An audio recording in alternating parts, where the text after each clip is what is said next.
Assalamualaikum warahmatullahi wabarakatuh. Saya akan membacakan puisi yang berjudul Seperti Belanda, karya Fikar Rueda.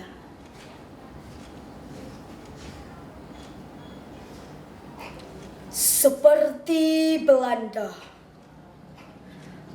mereka atur siasat, membuat kami takluk bertekuk lutut.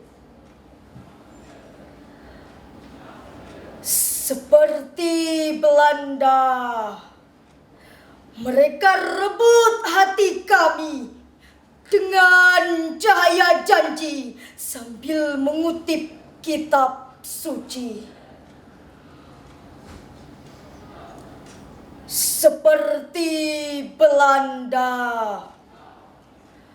mereka suguhi kami anggur hingga kami mendengkur, lalu dengan leluasa mengeruk perut kami. Gas alam, minyak, emas, hutan sampai akar rumput bumi. Seperti Belanda,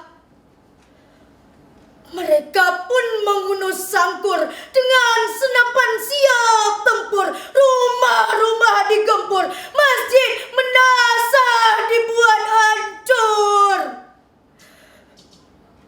Melebihi Belanda, mereka perkosa istri-istri kami. Mereka tebas putra-putri kami.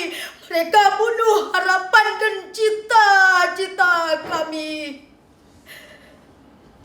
Melebihi Belanda, itulah Jakarta. Syukran. Assalamualaikum warahmatullahi wabarakatuh.